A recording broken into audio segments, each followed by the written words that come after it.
ഞാൻ പലപ്പോഴായിട്ട് വീട്ടിൽ വരുന്ന ബാലൻസ് പച്ചക്കറികളൊക്കെ ഉണ്ടാവലുണ്ട്. അതുകൊണ്ടൊക്കെ കൂടിയിട്ട് ഒരു തട്ടിക്കൂട്ട് കറി ഇങ്ങനെ ഉണ്ടാക്കലുണ്ട്. അപ്പം എനിക്കിപ്പോൾ ഇവിടെ ബാലൻസ് വന്നിട്ടുള്ളത് പിന്നെ ഇതുണ്ട്, വെള്ളരിക്ക ഉണ്ട്, പിന്നെ ചേന ഉണ്ട്, മുരിങ്ങക്കായ ഉണ്ട്, പടവലങ്ങ ഉണ്ട്. പിന്നെ അതുകൊണ്ട് കൂട്ടിയിട്ടുള്ള ഒരു തട്ടിക്കൂട്ട് കറിയാണ് ഉണ്ടാക്കുന്നത്. നല്ല രുചിയൊക്കെ ഉണ്ടാവാറുണ്ട്, നല്ല രുചിയൊക്കെയാണ്. പുളിയൊക്കെ ഒഴിച്ചിട്ട് തേങ്ങ ഒക്കെ അരച്ചിട്ടുള്ള ഒരു കറിയാണ് ഉണ്ടാക്കല്. അപ്പോൾ അത് അത് നിങ്ങൾക്കൊന്ന് കാണിച്ചു തരാമെന്ന് വിചാരിച്ചു. അപ്പോൾ അതെങ്ങനെയുണ്ടെന്ന് നോക്കിയാലോ?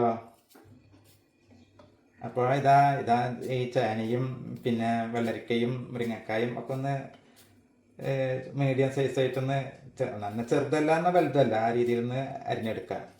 ഇതാ ചേനയും മുരിങ്ങക്കായും വെള്ളരിക്കും പടവലങ്ങയും ഒക്കെ ഇതാ അരിഞ്ഞു വെച്ചിട്ടുണ്ട്. ഇനി ഇതിലേക്ക് ലേശം മഞ്ഞൾപ്പൊടി ഇട്ട് കൊടുക്കാം. പിന്നെ ഉപ്പിട്ട് കൊടുക്കാം. ആവശ്യത്തിന് ഉപ്പിട്ടിട്ടുണ്ട്. ഇനി കുറച്ച് കറിവേപ്പില, പിന്നെ ആവശ്യത്തിനുള്ള വെള്ളം ഒഴിച്ചു കൊടുക്കുക.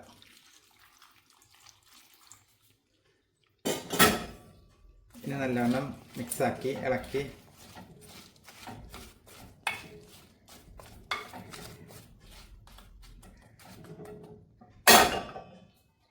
മൂടി വെച്ച് വേവിക്കാൻ വെക്കാം.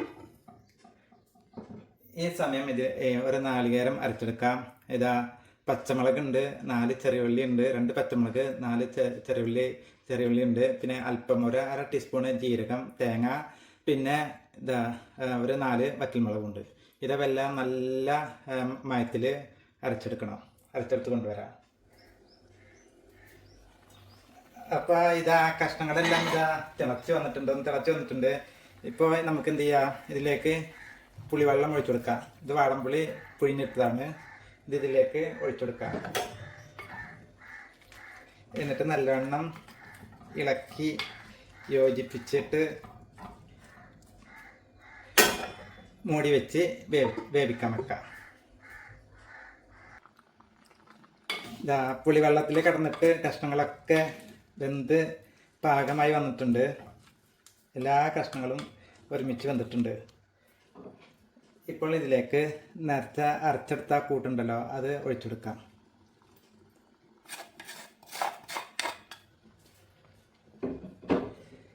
എന്നിട്ട് നല്ലോണം ഇളക്കി യോജിപ്പിക്കാം.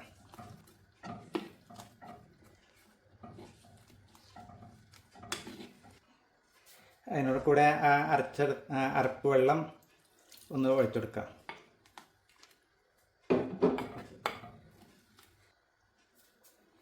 ഇതാ അരപ്പൊഴിച്ച് മിക്സാക്കി നല്ലവണ്ണം ഇളക്കി ഇതാ ഒന്ന് തിളച്ചിങ്ങനെ വരുന്നുണ്ട്.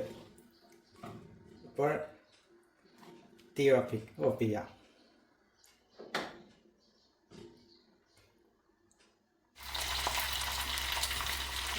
ഇനി ഇതിലേക്ക് ചേർക്കുന്നത് ഒരു വറവാണ്.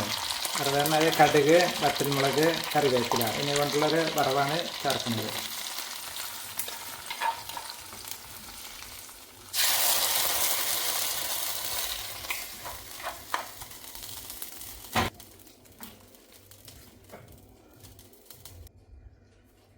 അപ്പോൾ ഇതാ എരിവും പുളിയും രുചിയും മണവുമുള്ള വെജിറ്റബിൾ പുളിങ്കറി ഇതാ ഇവിടെ റെഡി ആയിട്ട് ഇരിക്കുകയാണ്.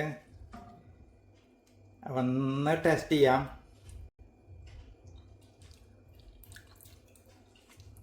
നല്ല രുചിയുണ്ട്. അപ്പോൾ നിങ്ങളും ഉണ്ടാക്കി നോക്കൂ. നല്ല രുചിയുണ്ട്, നല്ല മണമുണ്ട്, നല്ല എരിവും പുളിയും ഒക്കെ ഒത്തിണങ്ങിയതാണ്. എന്നാൽ ഓക്കെ, ബൈ.